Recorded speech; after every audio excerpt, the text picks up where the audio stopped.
Elena hated moving, but after her promotion forced her to leave the suburbs for the city, she had no choice.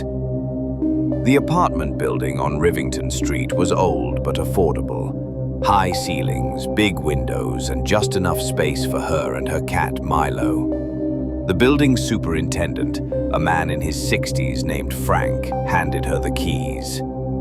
"Place has been empty for a while," Frank said. "Last tenant left without much notice, but you'll like it here. Quiet." Elena smiled and didn't ask why the last tenant had left. She didn't want to know.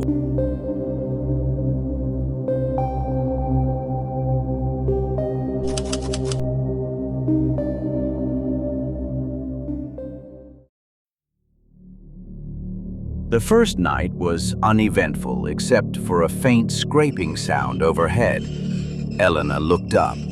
She was on the 3rd floor. There was a 4th floor above her. She assumed it was someone moving furniture or maybe a radiator acting up.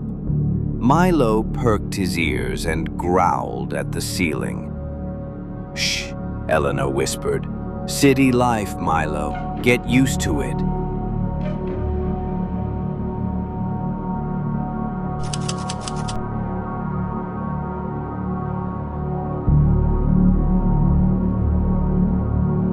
By the 3rd night, the scraping returned. Louder this time, a dragging, slow sound like furniture being pushed across the floor at 2:15 a.m. Elena sat up in bed, heart pounding. This isn't normal. She checked her phone. No new messages, no storms outside. The sound stopped abruptly. Milo hissed and bolted under the bed.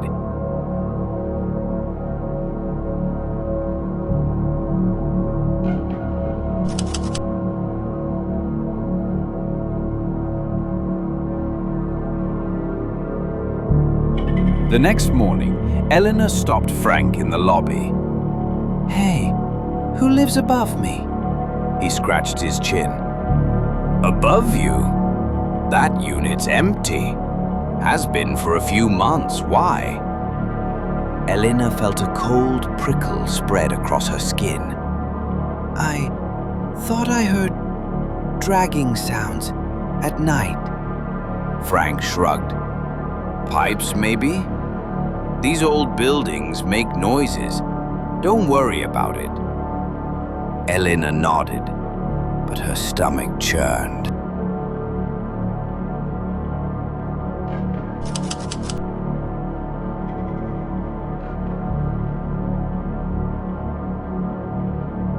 That night, the dragging started again. But this time it was followed by a sound that chilled her to the bone. A faint, muffled voice. "Help me." Elena froze in bed. Milo growled low in his throat, staring at the ceiling. The voice was so faint, she wasn't even sure she heard it. She whispered to herself, "I'm imagining it. It's just my brain filling in the blanks." But then it came again. "Help me, please." Elena's hands trembled as she picked up her phone and dialed Frank. No answer.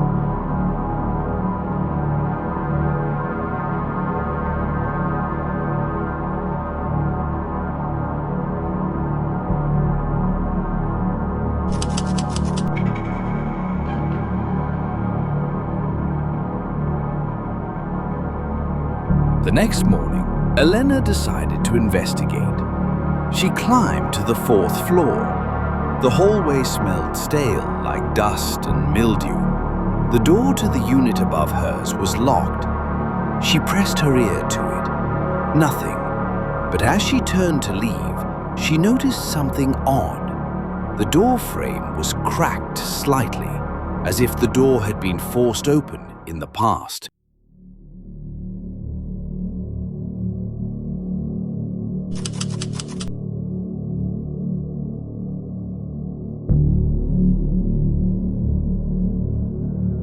That night, water began dripping from her ceiling. A dark, reddish stain spread across the plaster above her bed. Elena's stomach turned. She moved her bed away and set a bucket underneath the drip. "I'll call Frank in the morning." But as she tried to sleep, the scraping began again, louder, closer, and then bang, bang, bang. 3 heavy knocks directly above her. Elena bolted upright, clutching her phone. The knocking stopped, but Milo was staring at the ceiling, his tail puffed out, hissing like she'd never heard before.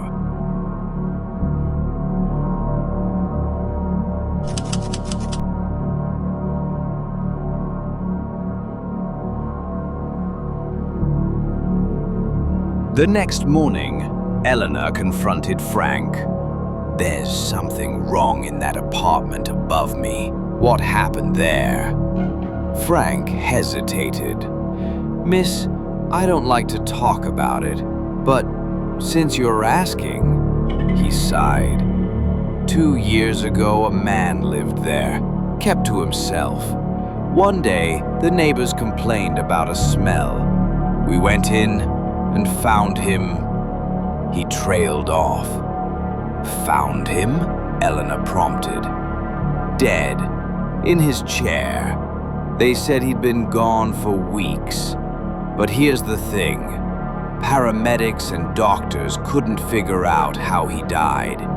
He didn't die of natural causes, and the place was locked from the inside. No sign of forced entry. Windows latched shut. To this day, nobody knows how he died or why." Elena's blood ran cold. "Do you know his name?" Frank looked away. "Mr. Alden, James Alden."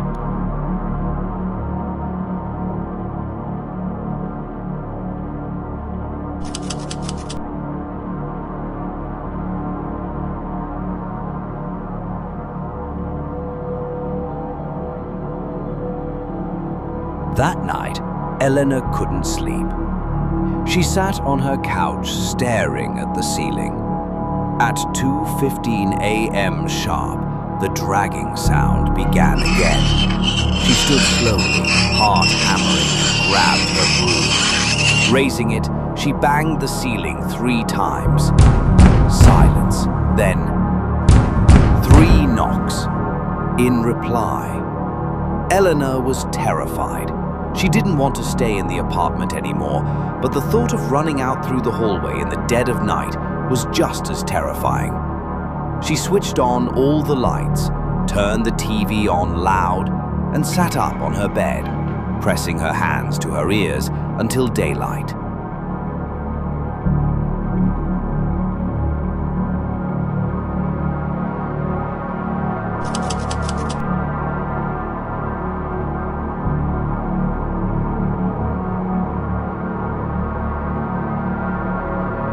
Elena told herself, these noises must have a rational explanation. She decided to take matters into her own hands. The next morning, Elena made her way to the upper floor and noticed there were steps to the attic through a ceiling hatch. Although afraid, she knew she had to look for answers. The attic space above was cramped and dusty. Crawling with her flashlight, she reached the area directly above her apartment, and there, in the dust, she saw it. A trail of deep scratch marks, and in the corner, a mirror. Elena crawled closer. It wasn't a mirror, it was glass, a window, facing down into her own apartment. From above, someone had been watching her. Was it Frank? Was it someone else?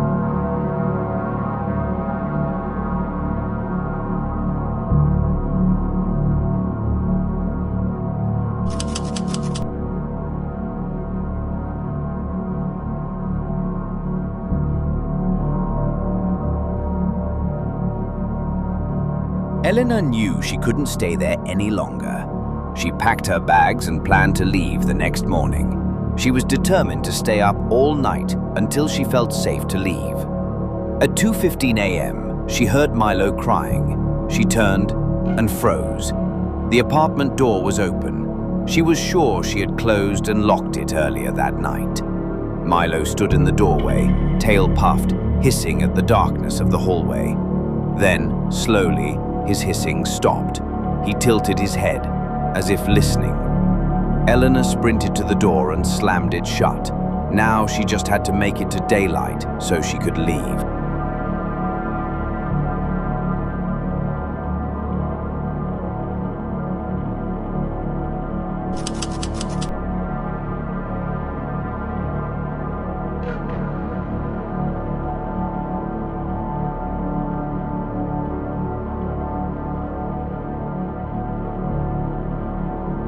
As soon as it was bright enough, Elena ran out of the building. At first, she felt the police wouldn't take her seriously, but later decided it would be the right thing to do.